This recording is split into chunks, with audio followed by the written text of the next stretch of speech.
بسم اللہ الرحمن الرحیم نحمدہ ونصلی ونسلم علی رسولہ الکریم اما بعد۔ معزز ناظرین و سامعین اکرام، السلام علیکم ورحمۃ اللہ وبرکاتہ۔ باب العلم انواریہ ایجوکیشنل سوسائٹی اور جامعہ انواریہ کے زیر اہتمام تصوف کی اہم کتاب انفاس العارفین، اس کا سلسلہ وار درس جاری ہے اور اس کی 2 نشستیں الحمدللہ مکمل ہوئی۔ مقدمہ جس میں ہم مکمل کر چکے، آج سے اصل کتاب کا آغاز ہے، اور جس کے اندر سب سے پہلے جناب کرامت مآب قدوۃ العارفین زبدۃ الواصلین سیدنا و مولانا شیخ عبد الرحیم رحمۃ اللہ علیہ کے پسندیدہ روحانی تصرفات، نایاب واقعات اور روح پرور واردات قلبی کے بیان میں ہیں۔ تو حضرت مولانا شاہ عبد الرحیم رحمۃ اللہ علیہ، جو حضرت شاہ ولی اللہ رحمۃ اللہ علیہ کے والد گرامی ہیں، ان کے پسندیدہ جو ہے واقعات وغیرہ، اس کے بارے میں یہ پہلا حصہ ہے۔ تمام حمد و ثنا اس ذات الہ کے لیے،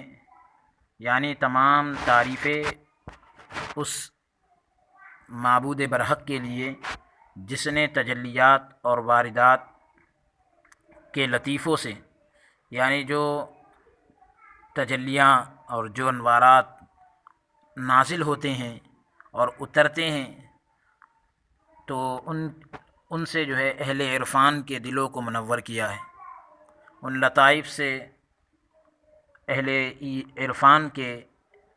دلوں کو منور کیا ہے، روشن کیا ہے، اور ان کے سینوں کو باران رحمت، باران معرفت سے، ان کے سینوں کو معرفت کی بارش سے سیراب فرمایا ہے، اور عرفان کے نفیس نقطوں سے اور اسماء و صفات کی باریکیوں سے ان کو وہ مقام عطا فرمایا جو نہ کسی کی چشم تصور میں آ سکتا ہے، یعنی کسی کی تصور کی آنکھوں میں یہ منظر نہیں آ سکتا، اور نہ ہی دید و شنید میں، یعنی نہ کسی نے دیکھا ہے نہ سنا ہے، کسی کے دیکھنے میں اور سننے میں نہیں آ سکتا، اور نہ ہی بجز ان پختہ کار مردان احرار کے اس مقام تک کسی کے قلب و نظر کی رسائی ہو سکتی ہے، یعنی نیک لوگوں کے علاوہ اس مقام تک کسی کا دل اور کسی کی نگاہ پہنچ نہیں سکتی۔ اس لطف و کرم کی بنا پر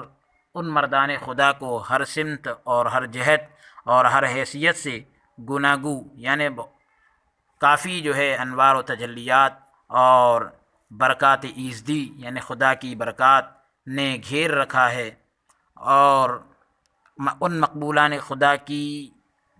زبانیں ان خدا کے مقبول بندوں کی جو زبانیں ہیں، وصول حق یعنی حق تک پہنچنے، اور سلوک طریقت کے نکات، طریقت کا جو راستہ ہے اس کے جو نکات ہے، قیمتی باتیں ہیں، اور حکمت اور اسرار الہی ہے، خدا کی جو راز کی باریکیاں ہیں، کلمات ربانی کے نادر حقائق بیان کرنے میں بول اٹھیں، اور ان کے ہاتھوں وہ آثار اور کرامات اور خلاف عادت واقعات رونما ہوئے جن کے سبب انہیں عامیوں سے، یعنی ان سے وہ واقعات اور عادت کے خلاف وہ چیزیں ظاہر ہوئی جن کے سبب انہیں عام لوگوں سے ممتاز گردانا گیا، الگ سمجھا گیا، الگ گنا گیا۔ سو پاک ہے وہ ذات، یعنی اللہ رب العالمین کی ذات پاک ہے، جو جسے چاہے اور جو چاہے عطا کر دے، نہ کوئی اس کے حکم کو ٹال سکتا ہے اور نہ ہی اس کی تقدیر پھر سکتی ہے۔ اس کی طرف سے جو مقدر کیا گیا ہے اس کو کوئی ٹال نہیں سکتا، اس کو کوئی پھیر نہیں سکتا۔ تحیات یعنی تمام تر عبادتیں اور حمد و ثنا اسی کو زیبا ہیں، تمام تعریفیں اسی کے لائق ہے، اور میں اس بات کی شہادت دیتا ہوں کہ وہی معبود برحق ہے، وہی عبادت کے لائق ہے، جس کا کوئی ساجی نہیں، جس کا کوئی شریک نہیں، اور میں اس بات کا بھی اقرار کرتا ہوں، اس بات کا اقرار کرتا ہوں کہ حضرت محمد مصطفیٰ صلی اللہ علیہ وسلم اس کے عبد خاص، یعنی خاص بندے اور رسول ہیں۔ یہی شہادت میری زندگی اور موت کا سرمایہ ہے۔ ازل سے ابد تک صلاۃ و سلام ہو، شروع سے لے کر اخیر تک صلاۃ و سلام ہو، درود و سلام ہو اس نبی اقدس پر اور ان کے آل اور اصحاب پر جو ہدایت کے ستارے ہیں اور بندگان خدا کے قائد، یعنی خدا کے بندوں کے رہنما، بعد ازیں اس کے بعد فقیر ولی اللہ عفی عنہ، یعنی حضرت شاہ ولی اللہ رحمۃ اللہ علیہ عرض پرداز ہے، یعنی یہ عرض کرتے ہیں کہ یہ چند کلمات حضرت والد بزرگوار قدوۃ العارفین، زبدۃ الواصلین، صاحب کرامات جزیلہ، مقامات جلیلہ، سیدنا و مولانا شیخ عبد الرحیم قدس سرہ العزیز کی کرامات، وقائع یعنی واقعات اور احوال اور اقوال پر، یعنی آپ کے ملفوظات پر مشتمل ہے، شامل ہیں، جن کا نام میں نے بوارق الولایہ رکھا ہے۔ اللہ ہی مجھے کافی ہے، جو میرا بہترین ساتھی ہے، وہی نیکی کی توفیق دیتا ہے اور بدی سے باز رکھتا ہے، گناہوں سے دور رکھتا ہے۔ زندہ جاوید یعنی میرے والد ماجد شاہ ولی اللہ رحمۃ اللہ علیہ فرما رہے ہیں کہ میرے والد شاہ عبد الرحیم رحمۃ اللہ علیہ فرماتے تھے کہ مجھے آغاز کار میں اپنے نانا شروعات کے کام میں اپنے نانا شیخ رفیع الدین دہلوی رحمۃ اللہ علیہ کے مزار مبارک کے ساتھ موانست یعنی انسیت اور رغبت یعنی دلچسپی پیدا ہو گئی تھی، چنانچہ میں وہاں جا کر ان کے مزار کو مرکز توجہ بنایا کرتا تھا، توجہ کا مرکز بناتا تھا۔ اکثر و بیشتر غیبت کا یعنی پوشیدہ ہو جانے کا ایسا حال طاری ہوتا کہ مجھے سردی اور گرمی کے احساس سے بھی بے نیاز کر دیتا تھا، سردی اور گرمی تک کا مجھے پتہ نہیں چلتا تھا۔ میراث ولایت یعنی ولایت ان کو وراثت میں ملی، اس کے بارے میں فرماتے تھے کہ شیخ رفیع الدین رحمۃ اللہ علیہ نے آخری وقت میں ایک دن اپنا تمام اساس البیت یعنی گھر کا تمام سامان جمع کیا اور وارثوں میں تقسیم کر دیا، اولاد میں بانٹ دیا، وارثوں میں جو وارثین ہوتے ہیں ان کے اندر بانٹ دیا، اولاد میں سے ہر ایک کو اس کے حسب ضرورت دیا، ضرورت کے حساب سے دیا۔ جب سب سے چھوٹی اولاد یعنی والدہ حضرت شیخ عبد الرحیم، سب سے چھوٹے یہ تھے، حضرت شیخ عبد الرحیم رحمۃ اللہ علیہ کی والدہ تھی، تو ان کی باری آئی تو انہیں مشائخ کرام کا شجرہ، خاندانی اور اوراد یعنی جو خاندانی وظائف ہوتے ہیں وہ دیے، اور فوائد طریقت کے اندر جو فائدے کی چیزیں ہوتی ہیں تو اس پر مشتمل ایک چھوٹا سا رسالہ عنایت فرمایا، یعنی ایک ایسا چھوٹا رسالہ دیا جس میں طریقت کے فائدے کی باتیں تھیں۔ شیخ کی رفیقہ حیات نے کہا کہ یہ بچی غیر شادی شدہ ہے، یعنی ابھی ان کی شادی نہیں ہوئی، تو اسے تو جہیز اور اسباب خانہ چاہیے، یہ بچی ابھی اس کی شادی نہیں ہوئی ہے تو اسے تو جہیز اور گھر کے سامان چاہیے، نہ کہ رسائل تصوف کے رسالے نہیں دینا چاہیے۔ فرمایا یہ رسائل ہمیں مشائخ سے میراث میں ملے ہیں، وراثت میں ملے ہیں، یہ رسالے ہیں ہم کو ہمارے بزرگوں سے وراثت میں ملے ہیں۔ اس عفیفہ یعنی پاک دامن عورت کے بطن سے اس معنوی میراث کا مستحق، یعنی ایک میراث وہ ہوتی ہے جو حقیقی ہوتی ہے اور ایک معنوی ہوتی ہے، تو معنوی میراث کا مستحق ایک بچہ پیدا ہوگا، ہم نے یہ روحانی میراث اسی کے لیے دی ہے، باقی رہے اسباب خانہ یعنی گھر کے ساز و سامان تو وہ خدا میسر کرے گا، ہمیں اس کا غم نہیں۔ بہت عرصے بعد جب میں شاہ عبد الرحیم رحمۃ اللہ علیہ بہت عرصے بعد جب میں پیدا ہوا، یعنی حضرت شاہ عبد الرحیم رحمۃ اللہ علیہ خود کہہ رہے ہیں کہ جب میں پیدا ہوا اور ہوش سنبھالا تو اللہ تعالیٰ نے ہماری جدہ محترمہ کے دل میں یہ بات ڈال دی، دادی کے دل میں یہ بات ڈال دی، اور انہوں نے وہ رسائل مجھے دے دیے۔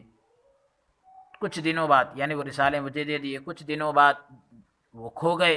اگرچہ بشارت کا لفظ مشترک تھا یعنی دونوں چیزوں کو شامل تھا، لیکن ان رسائل سے نفع اندوزی یعنی فائدہ اٹھانے نے اس بشارت کی تفسیر اور مقصود بشارت کو یعنی بشارت کے مقصد کو واضح کر دیا، متعین کر دیا، طے کر دیا، کیونکہ حضرت مخدومی اخوی شیخ ابو الرضا رحمۃ اللہ علیہ حضرت شاہ عبد الرحیم رحمۃ اللہ علیہ کے بڑے بھائی، تو حضرت شیخ ابو الرضا ان دنوں اس کام کا ذوق نہیں رکھتے تھے، اور بھائی عبد الحلیم رحمۃ اللہ علیہ یہ شاہ عبد الرحیم رحمۃ اللہ علیہ کے چھوٹے بھائی ہیں، تو یہ ابھی تک متولد نہیں ہوئے تھے یعنی پیدا نہیں ہوئے تھے۔ اب بڑے بھائی کو شوق نہیں تھا، چھوٹے بھائی پیدا نہیں ہوئے تھے، بہرحال یہ چیزیں ان کے حصے میں آئی۔ آثار سعادت کے، خوش بختی کے آثار، اس کی جو ہے نشانیاں، علامتیں۔ فرماتے تھے کہ میرے خالو شیخ عبدالحی رحمۃ اللہ علیہ نہایت نیک مرد تھے، بہت زیادہ نیک شخص تھے، جو دنیا سے روگرداں اور طریق اسلاف پر گامزن تھے، بزرگوں کے طریقے پر قائم تھے۔ وہ اپنی اولاد کی تربیت میں بہت کوشاں رہے، اپنی اولاد کی تربیت کے اندر بہت کوشش کرتے رہے، مگر اولاد ان سے متاثر نہ ہو سکی، ان کی جو اولاد تھی ان سے متاثر نہ ہو سکی، جس کے سبب وہ ہمیشہ رنجیدہ رہتے تھے، یعنی جس کی وجہ سے وہ ہمیشہ غم میں رہتے تھے۔ ایک دن اتفاق سے مجھے دیکھا، یعنی اچانک مجھے دیکھا کہ میں نے باوجود کم عمر ہونے کے سر سے پگڑی اتار کر گھٹنے پر رکھی ہوئی تھی۔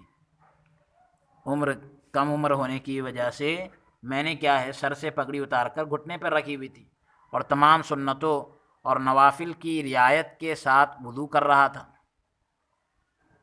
مجھے اس حالت میں دیکھ کر ان کا دل کھل اٹھا، یعنی اتنی کم عمر میں جو ہے اتنا اہتمام ہو رہا ہے، اور خدا کا شکر کرنے لگے، کہنے لگے کہ جب میں نے اپنی تربیت کا کوئی اثر اولاد میں نہ دیکھا تو ڈرا کہ شاید ہمارے اسلاف کا روحانی سلسلہ ہمارے بعد منقطع ہو جائے گا، یعنی ختم ہو جائے گا، ہماری تربیت کا جو روحانی سلسلہ ہے اور یہ جو کڑی ہے یہ ختم ہو جائے گی۔ مگر ابھی معلوم ہوا کہ اس میراث کا حامل، یعنی اس میراث کو لینے والا ہمارے خاندان میں موجود ہے، جو اگرچہ سلسلہ فرزندان میں سے نہیں، اولاد میں سے تو نہیں ہے، مگر یہ کیا کم ہے کہ دختر نیک اختر کے نسب سے تو ہے، بیٹوں میں سے نہیں ہے لیکن بیٹی کے نسب سے تو ہے۔ تو کاتب الحروف یعنی مصنف حضرت شاہ ولی اللہ رحمۃ اللہ علیہ کہتے ہیں کہ ہمارے اسلاف کا روحانی دستور یہ چلا آ رہا ہے، یہ طریقہ چلا آ رہا ہے ہمارے پہلے کے لوگوں کا، بزرگوں کا، کہ ہر صدی میں طریقہ چشتیہ کی نسبت کے حامل رہے ہیں۔ ہمارے خاندان کا یہ دستور چلا رہا ہے، ہمارے اسلاف کا، کہ طریقہ چشتیہ سلسلے کی نسبت کہ وہ حامل رہے ہیں، اور اس کو انہوں نے حاصل کیا ہے، اور اکثر و بیشتر ہر جانے والا آنے والے کی بشارت دیتا رہا ہے، جو چلا جاتا ہے تو وہ آنے والے کی بشارت دیتا ہے، خوشخبری دیتا ہے، اور یہ قصہ اسی طرح چلتا رہا ہے، یہ واقعہ ایسا ہی ہوتا رہا ہے۔ شہباز قدس فرمایا کہ میں 9 یا 10 برس کا تھا، 9 یا 10 سال کی میری عمر تھی، کہ سلسلہ نقشبندیہ سے متعلق ایک بزرگ حضرت خواجہ ہاشم نامی بخارا سے تشریف لائے۔ یہ غالباً خواجہ ہاشم سے مراد حضرت شیخ محمد ہاشم کشمی رحمۃ اللہ علیہ ہیں، جو حضرت مجدد الفسانی رحمۃ اللہ علیہ کے خلیفہ تھے، اور آپ نے برکات الاحمدیہ کے نام سے حضرت مجدد ان کے پیر و مرشد اور خلفاء اور صاحبزادگان کے حالات پر نہایت جامع اور مستند، یعنی انتہائی جو ہے جامع کتاب اور معتبر کتاب لکھی ہے۔ کشم جو ہے بخارا کے علاقے میں قصبے کا نام ہے، تو غالباً یہ خواجہ ہاشم کشمی رحمۃ اللہ علیہ مراد ہو۔ تو بہرحال کہ فرماتے ہیں کہ میں 9 یا 10 سال کا تھا کہ سلسلہ نقشبندیہ کے ایک بزرگ خواجہ ہاشم کشمی رحمۃ اللہ علیہ خواجہ ہاشم نامی بخارا سے تشریف لائے اور ہمارے محلے میں قیام پذیر ہوئے، یعنی قیام کیا، ٹھہرے، ہمارے محلے میں آ کر رکے۔ وہ مجھ پر اکثر توجہ فرماتے تھے۔ ایک مرتبہ فرمانے لگے کہ میں ایک درود جانتا ہوں، ایک ایسا درود شریف جانتا ہوں جس کے پڑھنے سے آدمی دولت مند ہو جاتا ہے، مالدار ہو جاتا ہے۔ میرا دل اس وقت تمام تعلقات سے بیزار تھا۔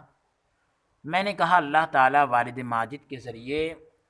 میری ضروریات پوری کر دیتا ہے، مزید احتیاج نہیں رکھتا، یعنی مجھے زیادہ کی ضرورت نہیں، کیونکہ اللہ رب العالمین میرے والد کے ذریعے میری ضرورتوں کو پورا کرتا ہے۔ یہ سن کر خاموش ہو گئے۔ اب چند دنوں بعد پھر فرمانے لگے کہ مجھے بزرگوں سے ایک دعا ملی ہے، جسے کوڑی پر یعنی جسے کوڑھ کا مرض ہوتا ہے، دم کیا جائے، اگر پھونک دیا جائے تو کوڑھ فوراً کافور ہو جاتا ہے، کوڑھ کا مرض بالکل دور ہو جاتا ہے۔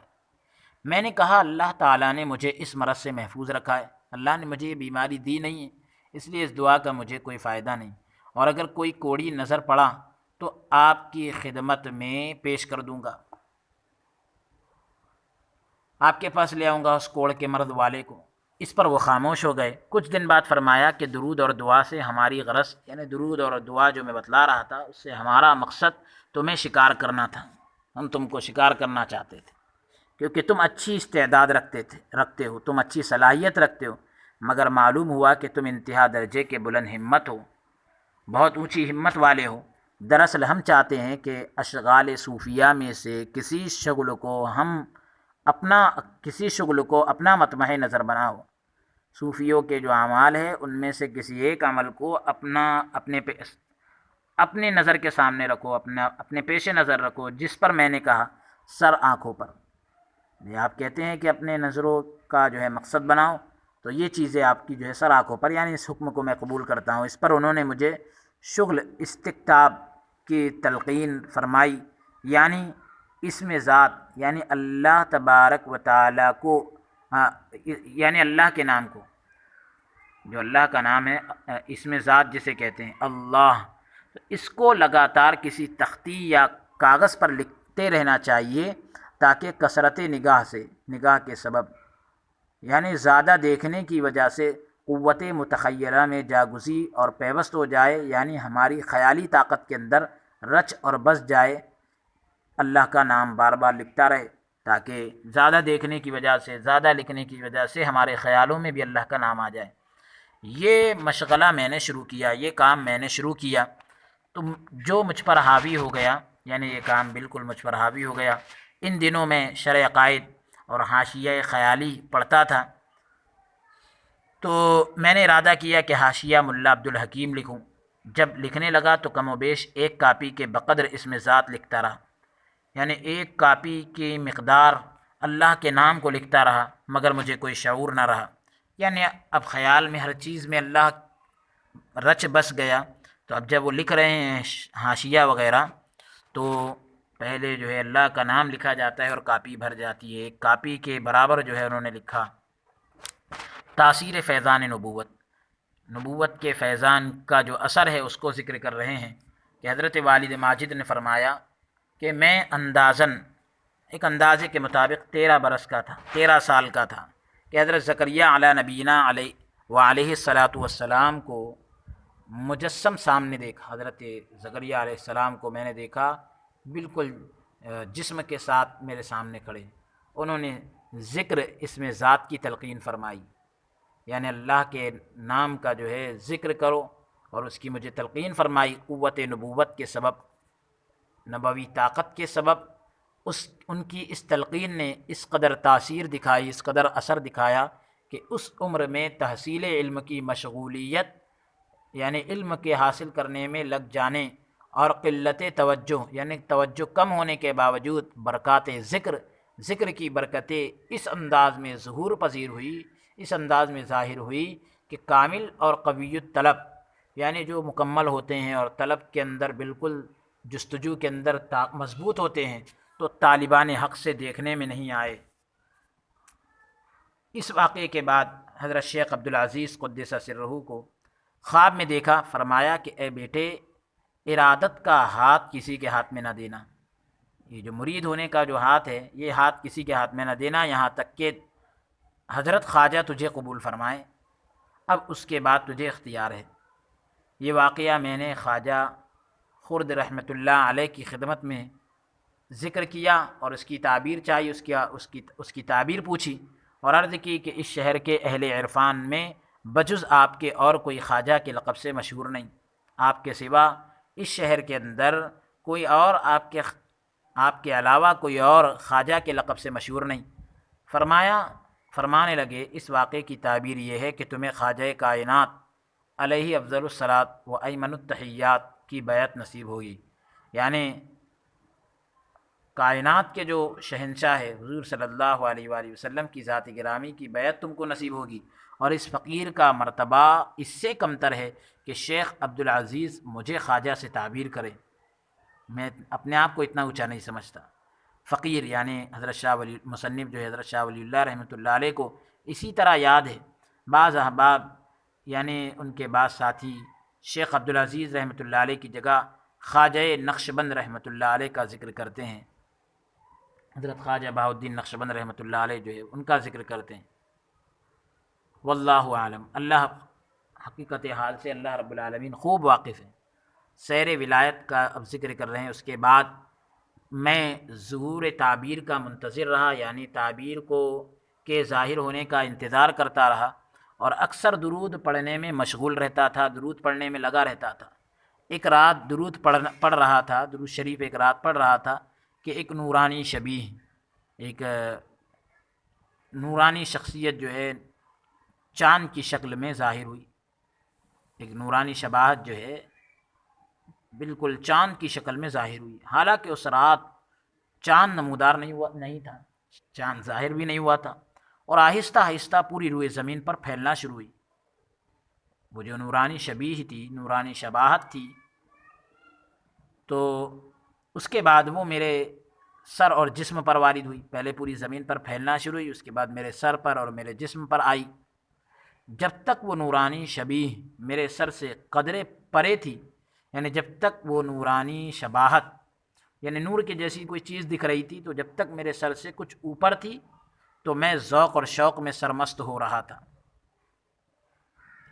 ذوق اور شوق میں بالکل ڈوب رہا تھا۔ جب عین سر پر آئی، جب کسی قدر اوپر تھی تب تو میں ذوق اور شوق میں ڈوبا رہا، جب بالکل سر پر آئی تو میں بے ہوش ہو گیا، اور نظر بظاہر میرا وجود غائب ہو گیا، یعنی دیکھنے کے اعتبار سے میرا وجود بالکل گم ہو گیا۔ اور واللہ عالم، یعنی حقیقت حال سے اللہ خوب واقف ہے، کیونکہ میرے والد نے مجھے بہت ڈھونڈا مگر نہ پایا، جس کے سبب ان پر اضطراب یعنی بے چینی اور پریشانی چھا گئی۔ اسی غائب ہونے اور گمشدگی کی حالت میں نے آسمان طے کرنا شروع کیے، ایک آسمان کے بعد دوسرا آسمان پار کرتا گیا، یہاں تک کہ ان سب کو پار کر گیا، حتیٰ کہ بارگاہ سید الانام علیہ الصلاۃ والسلام میں جا پہنچا، حضور علیہ السلام کی بارگاہ میں پہنچ گیا جو تمام مخلوق کے سردار ہیں، جہاں انہوں نے مجھے اپنی بیعت میں قبول فرما کر نفی اور اس بات کی تلقین فرمائی کہ کچھ چیزوں کی آپ کو نفی کرنا ہے اور کچھ چیزوں کو ثابت کرنا ہے۔ اب یہ ساری چیزیں اس کو تفصیل کے اندر جا کر آپ ملاحظہ کر سکتے ہیں۔ تھوڑی دیر بعد مجھے افاقہ ہوا اور اپنی پہلی حالت میں آ گیا، تھوڑی دیر بعد مجھے ہوش آیا، میں اپنی پہلی حالت میں آ گیا۔ چند دنوں بعد خواجہ خرد رحمۃ اللہ علیہ کی خدمت میں عرض کی کہ مجھ سے جو وعدہ کیا گیا تھا وہ انجام پذیر ہو چکا ہے، یعنی وہ مکمل ہو چکا ہے۔ اب میری اصلاح اور تربیت کا کیا سامان ہوگا، میری اصلاح اور تربیت کا اب کیا سامان ہوگا؟ فرمانے لگے کہ ظاہراً بھی ضرور کسی سے بیعت کرنی چاہیے، یعنی ظاہری اعتبار سے بھی ضرور کسی نہ کسی سے تم کو بیعت کرنی چاہیے۔ عرض کی جی چاہتا ہے، دل یہ چاہتا ہے کہ آپ سے بیعت کر لوں۔ فرمانے لگے تمہیں بہت ہی دوست رکھتا ہوں، یعنی تم میرے عزیز دوست ہو، نہیں چاہتا کہ تمہیں اپنی بیعت میں لوں، میں یہ نہیں چاہتا کہ اپنے دوست کو اپنی بیعت میں لے لوں، اپنے سے مرید کر لوں۔ عرض کی میں آپ کا مطلب نہیں سمجھ سکا کہ دوستی بیعت نہ لینے کا سبب کیوں کر ہو سکتی ہے، بھئی دوستی کی وجہ سے بیعت میں رکاوٹ کیوں؟ فرمایا مطلب یہ ہے کہ میں بعض غیر شرعی امور کا مرتکب ہوں، کچھ کام ایسے ہیں جو شریعت کے خلاف ہے اور میں وہ کرتا ہوں، اور اتباع سنت میں قدر غفلت اور کاہلی کا روادار، یعنی سنت کی پیروی کے اندر کسی قدر جو ہے مجھ سے غفلت ہو جاتی ہے، کوتاہی ہو جاتی ہے، کہیں ایسا نہ ہو کہ مجھ سے تعلق اور ربط کی بنا پر، مجھ سے تعلق اور مجھ سے جڑے رہنے کی وجہ سے تمہارے قدم جادہ شریعت سے ہٹ جائے، شریعت کے راستے سے ہٹ جائے۔ ہاں البتہ صحبت اور مجلس میں آتے رہو، میرے پاس اٹھتے بیٹھتے رہو، میری مجلس میں آتے رہو، فیض اور بخشش سے کبھی دریغ نہ کروں گا، یعنی میں جو ہے فیض دینے سے اور بخشش سے کبھی پیچھے نہیں ہٹوں گا۔ عرض کی تو پھر جس سے فرمائیے توسل کر لوں، یعنی آپ پھر کہو کہ میں اب کس کو وسیلہ بناؤں، کس سے جا کر جڑوں؟ فرمانے لگے کہ اگر شیخ آدم بنوری رحمۃ اللہ علیہ قدس سرہ کے خلفاء میں سے کوئی مل جائے تو زیادہ مناسب رہے گا۔ تو ان کا وطن تو اصل وطن کوئی اور قصبہ مودہ وقت تھا، مگر بنور میں انہوں نے سکونت اختیار کر لی تھی۔ سلوک کی ابتدائی تعلیم حاجی خضر سے حاصل کی۔ اس کے بعد حضرت مجدد صاحب کی خدمت میں آئے۔ آپ امی محض تھے لیکن باطنی طریق پر قرآن مجید حفظ کر لیا اور دیگر علوم بھی حاصل کیے۔ آپ کی خانقاہ میں 1000 سے زائد طالبان معرفت یعنی معرفت کے طلبگار ہر وقت جمع رہتے تھے، اکٹھے ہوتے تھے۔ آپ ایک دنیا یعنی بڑی تعداد آپ سے فیضیاب ہوئی، فائدہ اٹھائی۔ 100 کے قریب نامور خلفاء ہیں آپ کے، اور جنت البقیع میں حضرت عثمان رضی اللہ عنہ کے قریب جو ہے آپ مدفون ہیں، دفن کیے گئے ہیں۔ اب تو یہ کہہ دیا کہ حضرت خواجہ حضرت آدم بنوری رحمۃ اللہ علیہ کے مریدوں میں سے یا آپ کے خلفاء میں سے کوئی مل جائے تو زیادہ مناسب رہے گا، یعنی ان سے مرید بن جانا، کیونکہ یہ لوگ اتباع شریعت، ترک دنیا، شریعت کی پیروی اور دنیا کو چھوڑ دینا اور تہذیب نفس، یہ ان چیزوں میں ایسا کمال رکھتے ہیں جو دوسروں کو میسر نہیں، دوسروں کو حاصل نہیں۔ عرض کی کہ ہمارے پڑوس میں ان کے خلفاء میں سے سید عبداللہ رحمۃ اللہ علیہ قیام پذیر ہیں۔ ہمارے پڑوس میں ان کے خلفاء میں سے حضرت سید عبداللہ رحمۃ اللہ علیہ قیام پذیر ہے، رکے ہوئے ہیں۔ فرمایا غنیمت ہے، جلد ہی ان سے ربط پیدا کرنا چاہیے، جلدی سے جا کر ان سے تعلق پیدا کرنا چاہیے۔ ان کی خدمت میں حاضر ہوا، باوجود اس کے کہ تنہائی یعنی عزلت نشینی، یعنی وہ بالکل الگ تھے اور کم آمیزی ان پر غالب تھی، پہلی ملاقات میں ہی بیعت میں قبول فرما لیا، پہلی ملاقات کے اندر ہی بیعت کر دی، مرید بنا لیے۔ بیعت کے بعد میں حضرت خواجہ خرد رحمۃ اللہ علیہ اور سید عبداللہ رحمہ اللہ دونوں کی خدمت میں حاضر ہوا اور فیض صحبت حاصل کرتا رہا، نفی و اثبات اور سرور کائنات صلی اللہ علیہ وسلم۔ اب نفی اور اثبات کیا ہے کہ نفی کس چیز کا نام ہے، اثبات کس چیز کا نام ہے، اور حضور علیہ الصلاۃ والسلام کی ذات گرامی، ان چیزوں پر کچھ بحث کر رہے ہیں۔ حضرت والد ماجد فرمایا کرتے تھے کہ اس میں ذات کا شغل جو میں نے حضرت زکریا علیہ السلام سے حاصل کیا تھا، اس میں ذات کا شغل یہ ہے کہ اس میں ذات یعنی اللہ۔ اب اس کا لطیفہ قلب میں دھیان رکھے، جس کا مقام بائیں پستان کے نیچے ہے، یعنی سینے کے اوپر جو ابھرا ہوا حصہ ہوتا ہے، اس کے نیچے کی طرف جو ہے دھیان رکھے، بلا لحاظ وقت و طہارت۔ ہاں، طہارت اولا ہے، کیونکہ طاہر اور مطہر کا ذکر طہارت سے ہونا چاہیے، یعنی اس میں جو ہے ایسا نہیں ہے کہ طہارت ہو نہ ہو وغیرہ وغیرہ، لیکن کہہ رہے طہارت اولا ہے، کیونکہ بالکل پاکیزگی کی حالت میں ذکر جو ہے ہونا چاہیے اور طہارت کی حالت میں ہونا چاہیے۔ تو بہرحال حضرت زکریا علیہ السلام سے اس کا شغل میں نے حاصل کیا تھا، جو مجھ پر غالب رہتا تھا۔ حضرت شاہ ولی اللہ رحمۃ اللہ علیہ فرماتے ہیں کہ میرے والد گرامی فرماتے تھے کہ اس میں ذات کا جو عمل ہے میں نے حضرت زکریا علیہ السلام سے حاصل کیا تھا، مجھ پر غالب رہتا تھا، اور میں اس سے بہت ہی کیف اور سرور حاصل کرتا تھا، مجھے بہت اچھا لگتا تھا یہ عمل۔ اس کے مقابلے میں شغل نفی اور اثبات نہیں کر سکتا تھا، شغل نفی اور اثبات اس کے مقابل میں نہیں کر سکتا تھا۔ اب شغل نفی اور اثبات اس کا مطلب یہ ہے کہ دم بند کرے، سانس کو روک لے، اور لا کو لطیفہ سری خفی، لطیفہ سری خفی اخفی تک،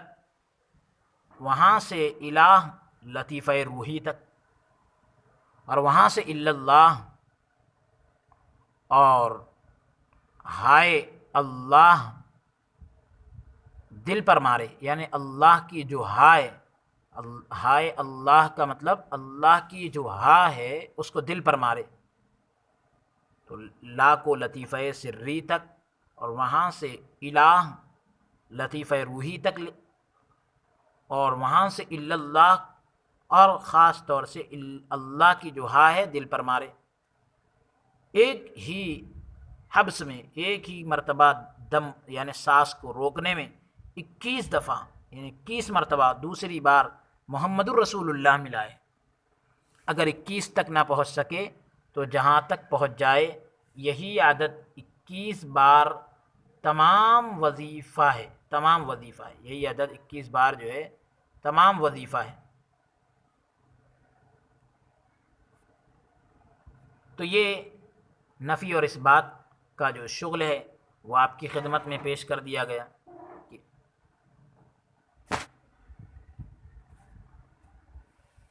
اگر کبھی کرتا، یعنی وہ کہہ رہے ہیں کہ ان کے والد ماجد فرما رہے ہیں کہ میں شغل نفی اور اس بات نہیں کر سکتا تھا، نفی اور اس بات کا عمل مجھ سے نہیں ہوتا تھا، اگر کبھی کرتا تو اس سے ذرا بھی لذت محسوس نہ ہوتی، اور اس پر قادر نہ ہو سکنے کے باوجود، اس پر قادر نہ ہونے کی بنا پر میں ہمیشہ شرمندہ رہتا تھا کہ میں اس پر جو ہے قابو نہیں پا سک رہا ہوں۔ حضرت سید عبداللہ قدس سرہ سے اس کوتاہی کا علاج پوچھا کہ مجھ سے یہ کوتاہی کیوں ہو رہی ہے، بارہا توجہ فرمائی، کئی بار توجہ فرمائی، مگر عقدہ حل نہ ہوا، یعنی یہ گتھی سلجھ نہ سکی، یہ مسئلہ میرا حل نہ ہوا۔ فرمانے لگے کہ جو چیز انبیاء اکرام علیہم السلام کے انفاس طیبہ کی توجہ کے سبب، جو چیز انبیاء کرام کے انفاس طیبہ یعنی پاکیزہ جو نفوس ہوتے ہیں ان کی توجہ کے سبب استحکام حاصل کرے، یعنی مضبوطی حاصل کر لے، پائیداری حاصل کر لے، جم جائے، ہم اس میں تبدیلی نہیں لا سکتے۔ حضرت ختمی مرتبت علیہ الصلاۃ والسلام، یعنی حضور علیہ الصلاۃ والسلام جو خاتم النبیین ہیں، ان کی طرف توجہ اور رجوع کیجیے، ان کی طرف توجہ اور رجوع کیجیے، آپ کی طرف لو لگائیے۔ اس نقص اور خامی کا علاج ان کی بارگاہ سے ہوگا، اس کوتاہی کا اور اس کمی کا علاج ان کی بارگاہ سے ہوگا۔ چنانچہ میں نے جناب علیہ الصلاۃ والسلام سے اس بارے میں التجا کی، یعنی حضور علیہ السلام سے درخواست کی، جس کے نتیجے میں شغل نفی اور اس بات مجھ پر غالب آیا اور بہت ہی آسان ہو گیا۔ نفی اور اس بات کا جو عمل تھا وہ میرے لیے بہت آسان ہو گیا، اس انداز پر کہ میں کم سنی کے باوجود ایک ہی سانس میں 200 مرتبہ یہ ذکر کر سکتا تھا۔ سبحان اللہ، کم عمری کے باوجود ایک ہی سانس میں، ابھی تک تو آپ نے سنا 21 مرتبہ تک تو لے جانا ہے، یہ 200 مرتبہ ایک ہی سانس میں اس طرح کا عمل کیا کرتے تھے۔ میں نے کسی طالب حق میں اس ذکر کے لیے ایسی جذب اور کشش نہیں دیکھی۔ حضرت شاہ ولی اللہ رحمۃ اللہ علیہ کہتے ہیں کہ کسی حق کے طلبگار کے اندر اس ذکر کے لیے ایسی جذب، یعنی ایسا کھچاؤ اور ایسی کشش نہیں دیکھی، باوجود اس بات کے باوجود میں تحصیل علم میں مشغول تھا، یعنی اس کے باوجود بھی، اور دوسرے موانعات بھی، دوسری روکنے والی چیزیں بھی حائل تھی، سامنے آڑ تھی، مجھے نفی اور اس بات میں سرور حاصل ہونے لگا، یعنی علم کی مشغولی اور دوسری چیزوں سے رکاوٹ کے باوجود بھی مجھے اس ذکر کے اندر خوشی محسوس ہونے لگی، سرور حاصل ہونے لگا۔ اب اس کے بعد حضرت خواجہ حافظ سید عبداللہ قدس سرہ کے بارے میں ذکر کیا جا رہا ہے کہ شوق علم اور ہدایت کا شوق کیسا۔ حضرت والد ماجد فرمایا کرتے تھے کہ حضرت سید عبداللہ رحمۃ اللہ علیہ اصل میں قصبہ کھیڑی کے رہنے والے تھے، جو بارہا کے نواح میں واقع ہے، اس کے قرب و جوار میں واقع ہے۔ ان کے والد نے کھیڑی وطن بنا لیا تھا، اس مقام کو اپنا وطن بنا لیا تھا، کم سنی ہی میں، کم عمر میں ان کے والد فوت ہو گئے تھے، انتقال کر گئے تھے، اور ان کے دل میں اسی وقت سے خدا طلبی کا جذبہ پیدا ہوا، خدا کو پانے کا جذبہ ان کے دل میں پیدا ہو گیا۔ جگہ جگہ اولیاء کرام کی تلاش کرتے رہے، اولیاء کرام کو ڈھونڈتے رہے، یہاں تک کہ پنجاب کے ایک بزرگ کی خدمت میں پہنچے جو علم قرات میں ید طولہ رکھتے تھے، بہت اچھی صلاحیت رکھتے تھے علم قرات کے اندر، اور صحرائے پنجاب کی ایک مسجد میں اپنا وقت گزار رہے تھے، پنجاب کے جنگل کے اندر کسی مسجد میں اپنا وقت گزارتے تھے، لوگوں کے میل جول اور آمد و رفت سے بالکل فارغ البال اور انتہائی متوکل علی اللہ تھے، یعنی لوگوں کے ملنے جلنے سے اور لوگوں کے آنے جانے سے بالکل خالی تھے، فارغ تھے، اور اللہ کی ذات پر انتہائی بھروسہ کرنے والے تھے۔ سید صاحب ان کی خدمت میں رہ کر رائے حق طلب کرنے لگے، حق کا راستہ طلب کرنے لگے۔ ان بزرگ نے سید صاحب سے فرمایا کہ تمہاری تلقین و ہدایت ایک اور بزرگ سے وابستہ ہے، تمہاری تلقین اور ہدایت ایک اور بزرگ سے جڑی ہوئی ہے جہاں تم انشاءاللہ ضرور پہنچو گے، البتہ ہاں حفظ قرآن کی نعمت مجھ سے حاصل کیجیے۔ جہاں چنانچہ سید صاحب اسی جنگل میں مدتوں ٹھہرے رہے، کئی لمبے زمانے تک رکے رہے اور قرآن حفظ کیا، یعنی قرآن کو یاد کر لیا۔ ان بزرگ کے فیض محبت سے، محبت کا جو فیضان ہوتا ہے، گوشہ نشینی اور ترک دنیا کے آداب سیکھے کہ کیسا تنہائی میں زندگی بسر کی جاتی ہے، اللہ اللہ کیا جاتا ہے، اور دنیا کو کیسے خیربات کہا جاتا ہے، دنیا کو کیسے چھوڑ دیا جاتا ہے، اس کے آداب میں نے سیکھے، اور نفس اور شیطان کی کجرویوں سے کنارہ کشی کے انداز حاصل کیے کہ شیطان اور نفس کی کس طرح سے ان کے چال سے اور ان کے مکر و فریب سے ہم کس طرح دور ہو سکتے ہیں، وہ طریقے میں نے سیکھے۔ اب پھر فرماتے ہیں کہ مجالس قرآن میں حضور صلی اللہ علیہ وآلہ وسلم کی تشریف آوری، قرآن کی مجلسوں میں سرکار دو عالم صلی اللہ علیہ وسلم کا تشریف لانا۔ حضرت والد ماجد نے فرمایا کہ ایک دن وہ بزرگ اور حضرت سید صاحب رحمۃ اللہ علیہ دونوں قرآن مجید کا دور کر رہے تھے، قرآن مجید کو دہرا رہے تھے کہ کچھ لوگ عرب صورت، یعنی عرب کے جس طرح لوگ ہوتے ہیں ویسی صورت کے کچھ لوگ سبز پوش ہرا لباس پہنے ہوئے اور گروہ در گروہ قافلہ در قافلہ جو ہے ظاہر ہوئے، بڑی تعداد میں ظاہر ہوئے۔ ان کا سردار مسجد کے قریب کھڑا ہو کر ان قاریوں کی تلاوت سننے لگا اور کہا بارک اللہ ادیت حق القرآن، اللہ برکت دے، تلاوت قرآن کا تم نے خوب حق ادا کر دیا۔ یہ کہہ کر واپس پلٹے۔ ان بزرگ کی عادت تھی کہ تلاوت قرآن کے وقت آنکھوں کو نیند کی سی حالت میں رکھتے تھے۔ وہ بزرگ کی عادت یہ تھی کہ جب کوئی قرآن پڑھتا تھا تو اپنی آنکھوں کو نیند کی طرح جو حالت ہوتی ہے اس میں رکھتے تھے اور کسی طرف بھی توجہ نہیں کرتے تھے۔ جب زیر تلاوت کے وقت جو ہے سورت کو آخر تک پہنچایا تو سید عبداللہ سے پوچھا کہ یہ کون لوگ تھے جن کی ہیبت سے میرا دل کانپ اٹھا، مگر عظمت قرآن کے سبب میں اپنی جگہ سے اٹھ نہ سکا۔ سید صاحب نے کہا کہ قبلہ یہ اس وضع کے لوگ تھے، یعنی بتلا دیا کہ ابھی عرب کے لوگ جس طرح ہوتے ہیں ویسے لوگ تھے، ہرا لباس پہنے ہوئے تھے، ان کے بارے میں بتلایا۔ جب ان کا سردار پہنچا تو مجھ میں یہ طاقت نہ رہی کہ میں اپنی جگہ پر بیٹھا رہوں، مجبوراً اٹھا اور ان کی تعظیم بجا لایا، ان کی تعظیم کی۔ یہی باتیں ہو رہی تھی کہ اسی وضاقتہ کا ایک اور آدمی آیا اور کہنے لگا، یعنی بالکل یہی انداز کا، ویسا ہی لباس، ویسی ہی صورت، اس طرح کا ایک اور آدمی آیا اور کہنے لگا کہ حضرت نبی اکرم صلی اللہ علیہ وسلم کل مجمع اصحاب میں بیٹھے ہوئے اس جنگل کے رہنے والے حافظ کی تعریف اور صفت فرما رہے تھے۔ حضور علیہ السلام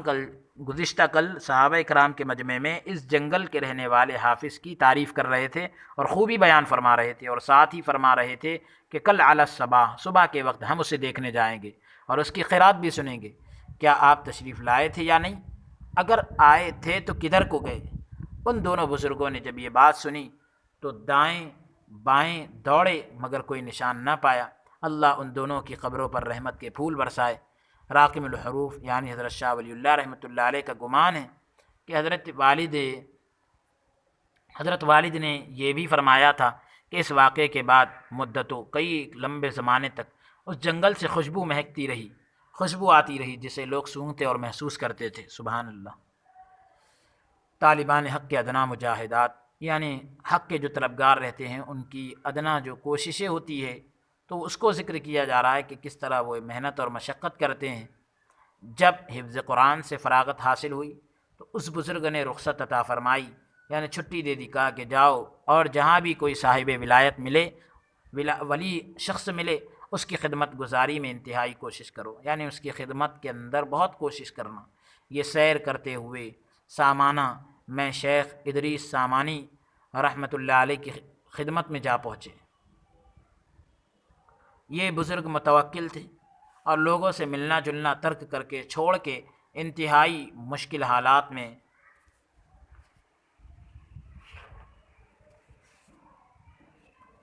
گزارا کر رہے تھے، انتہائی مشکل حالات میں گزارا کر رہے تھے۔ سامانہ ایک جگہ کا نام ہے،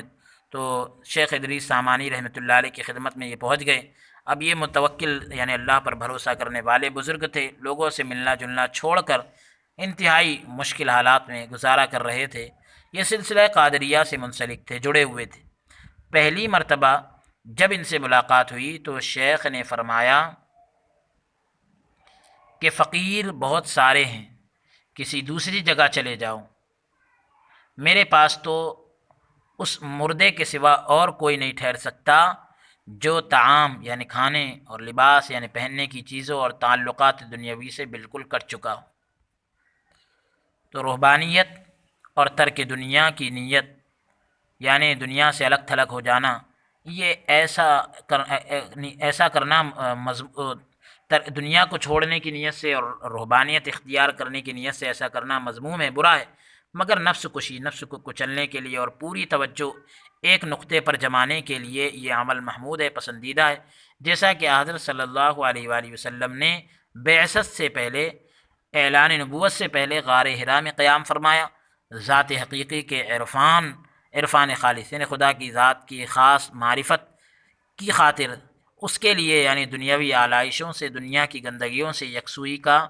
یہ عمل ہے، یکسوئی کا ہی یہ عمل ہے۔ موتو قبل ان تموتو، یا پھر یہ حضور صلی اللہ علیہ وسلم کا ابن عمر رضی اللہ عنہما کو یہ فرمانا کہ اپنے آپ کو اہل قبور میں شمار کرو، یہ بھی مطلب ہو سکتا ہے۔ تو بہرحال یہ کہ ہمارے پاس تو اس مردے کے علاوہ اور کوئی نہیں ٹک سکتا جو دنیا سے بالکل کٹ گیا، حالانکہ زندہ تو ہے لیکن دنیا سے بالکل کٹ چکا ہے، اور حوائج ضروریہ کے بغیر، دنیا کی ضرورتوں کے بغیر میرے دروازے سے باہر قدم نہ رکھے، بالکل ضروری حاجت ہو تو ہی میرے دروازے سے باہر قدم نہ نکالے، وہی میرے پاس رہ سکتا ہے۔ حضرت حافظ عبداللہ رحمۃ اللہ علیہ نے ان تمام شرائط کو قبول کر لیا اور ان کے سامنے راہ سلوک طے کرنا شروع کیا، بلکہ مردانہ وار اس اختیاری موت پر صابر اور رضامند رہے، بالکل مرد کی طرح جو ہے اس اختیاری موت پر، یعنی موت کو انہوں نے پسند کر لیا، اس پر جو ہے خوش رہے۔ یہ دیکھ کر ان پر حضرت شیخ رحمۃ اللہ علیہ نے اپنی توجہ بڑھا دی۔ اسی اثنا میں شیخ، جن کا نام ابھی اوپر ذکر کیا گیا، شیخ ادریس سامانی رحمۃ اللہ علیہ، تو بہرحال شیخ نے جو ہے ان پر توجہ کی اور توجہ جو ہے بڑھا دی۔ اسی اثنا میں شیخ سامہ ادریس رحمۃ اللہ علیہ کا بیٹا ان سے قرآن مجید حفظ کرنے لگا، جس کی بنا پر شیخ کی توجہ دونی ہو گئی، بڑھ گئی، ڈبل ہو گئی، اور انہوں نے بھی شیخ کی خدمت گزاری میں کوئی کسر نہ چھوڑی۔ حضرت حافظ سید عبداللہ فرماتے تھے کہ ان دنوں میں نے اپنی عادت بنا لی تھی، ان دنوں میں میں نے اپنی عادت یہ بنا لی تھی کہ درویشوں کے لیے استنجے کے ڈھیلے پتھر سے رگڑ کر صاف کیا کرتا تھا، جو وہ مقام نجاست کو صاف کرتے تھے جن پتھروں سے، جن ڈھیلوں سے، تو میں ان ڈھیلوں کو دوسرے پتھر سے رگڑ کر اچھی طرح سے صاف کیا کرتا تھا۔ ایک روز اسی حقیقت پر غور کرنے سے اپنے اندر کبر اور نخوت اور خود پسندی کا سرور پایا، یعنی بڑائی اور ایک طرح سے خود پسندی کا میں نے جو سرور پایا، تو شیخ میری اس حالت پر مطلع ہوئے، شیخ کو پتہ چل گئی میری یہ حالت، کشف کے ذریعے سے پتہ کر لیتے تھے بزرگان دین، اور فرمایا کہ میرے چہرے اور جسم پر کوئی نشان یا تبدیلی دیکھتے ہو؟ عرض کی ہاں، میں نے کہا ہاں۔ فرمایا ابتدائے سلوک میں ایک بزرگ کی خدمت میں پہنچا تو ان کے لیے استنجوں کے ڈھیلوں کو اپنے چہرے اور بدن سے رگڑ کر صاف کیا کرتا تھا، اور اس سے مجھے ایک روحانی لذت ملتی تھی۔ یعنی یہاں تو یہ کر رہے ہیں کہ ایک ڈھیلے کو دوسرے پتھر سے رگڑ کر صاف کر رہے ہیں، لیکن یہ فرما رہے ہیں حضرت شیخ ادریس کہ سلوک کی جو ابتدا ہوتی ہے، ایک بزرگ کی خدمت میں جب ہم پہنچے تو ان کے لیے استنجا کے ڈھیلوں کو اپنے چہرے سے اور اپنے بدن سے رگڑ کر صاف کرتے تھے، اور اس سے مجھے روحانی لذت ملتی تھی۔ یہ زخموں کے نشانات اسی کی یادگار ہیں نیز، یعنی ساتھ ہی حضرت عبداللہ رحمۃ اللہ علیہ نے یہ بھی فرمایا کہ ان دنوں میری عادت تھی کہ حضرت شیخ اور ان کے اہل خانہ کے کپڑے ہر جمعرات کو، گھر والوں کے کپڑے بھی اور بزرگ کے کپڑے بھی ہر جمعرات کو ندی کے کنارے لے جاتا تھا اور اپنے ہاتھوں سے دھوتا تھا، تاکہ نماز جمعہ صاف ستھرے کپڑوں سے پڑھ سکے، جمعہ کی نماز بالکل صاف کپڑوں سے پڑھ سکے۔ ایک بار اتفاق سے جمعرات کے دن میں فاقے سے تھا، بھوکا تھا، اور دستور کے مطابق کپڑے سر پر اٹھا کر، یعنی بالکل جو اپنا طریقہ تھا میرا، اس کے مطابق جو ہے میں کپڑوں کو سر پر اٹھا کر ندی کے کنارے چلا گیا، آدمیوں سے ایک طرف ہو کر، لوگوں سے ایک طرف ہو کر کپڑے دھونے میں مشغول ہو گیا۔ جب سورج تیز ہو گیا، سورج کی روشنی جب تیز ہوئی، بھوک اور پیاس کی شدت نے غلبہ پایا تو میں بے ہوش ہو کر گر پڑا، یعنی بھوک اور پیاس کی شدت اور اس کی سختی جب مجھ پر غالب آ گئی تو میں بے ہوش ہو کر گر پڑا۔ ناگاہ ایک برقع پوش، یعنی اسی وقت جو ہے ایک برقع پوش میرے سر پر پہنچا اور مجھے بیدار کیا، برقعے میں سے گرم روٹی نکال کر مجھے دی۔ برقع پہنا ہوا ایک شخص تھا، اس نے جو ہے برقعے کے اندر ہی سے گرم روٹی نکال کر مجھے دی اور کہا، کیا تو نے یہ نہیں پڑھا وَلَا تُلْقُوا بِأَيْدِيكُمْ إِلَى التَّهْلُكَةِ، کہ اپنی جانوں کو ہلاکت میں نہ ڈالو؟ مجھے خوف لاحق ہوا، ڈر لگا کہ کہیں شیطان تو نہیں جو مجھے دھوکہ دے رہا ہے۔ اس بنا پر میں نے روٹی قبول نہ کی، میں نے روٹی نہیں لی۔ وہ بزرگ میرے اس اندیشے پر مطلع ہوئے، یعنی اس ڈر پر ان کو پتہ چل گیا کہ میں کیوں ڈر رہا ہوں۔ فرمایا، اے فلاں، یہ گمان مت کر، ایسا مت سمجھ، بس اتنا کہا، یہ گمان مت کر۔ اب یہ لفظ سنتے ہی یہ خیال میرے دل سے دور ہو گیا کہ بھئی یہ شیطان تو نہیں ہے۔ میں نے روٹی پیٹ بھر کر کھائی، دل میں خیال آیا کہ نہر کا پانی گرم ہے، کاش یہاں ٹھنڈا پانی ہوتا تاکہ سیر ہو کر پیتا، خوب یعنی جی بھر کر پیتا۔ وہ اس کھٹکے پر بھی مطلع ہو گئے، یعنی میرے دل میں جو خیال آیا اس پر بھی ان کو اطلاع ہو گئی، اور برقعے کے اندر سے مجھے پانی کا آپ خورا نکال کر دیا، پانی کا جو ہے ایک پیالہ وغیرہ نکال کر دیا، نہایت ہی ٹھنڈا پانی تھا۔ میں نے جی بھر کر پیا اور پھر کپڑے دھو کر شیخ کی خدمت میں حاضر ہوا۔ جو ہی مجھے دیکھا، جیسے ہی مجھے دیکھا، فرمانے لگے کہ سید، اے بیٹے، خضر علیہ السلام کے ہاتھ سے روٹی لے لی؟ یعنی تم کو آج جو ہے حضرت خضر علیہ السلام کے ہاتھ سے روٹی ملی ہے۔ محمدیوں کو خضر کا احسان ہرگز نہیں اٹھانا چاہیے، یعنی جو حضور صلی اللہ علیہ وآلہ وسلم کے امتی ہیں ان کو خضر علیہ السلام کا احسان نہیں اٹھانا چاہیے، یعنی اتنی تکلیف اٹھانا نہیں چاہیے کہ حضرت خضر علیہ السلام کو آنا پڑے۔ حضرت خضر علیہ السلام کے نسب اور خاندان اور دیگر حالات کے بارے میں کوئی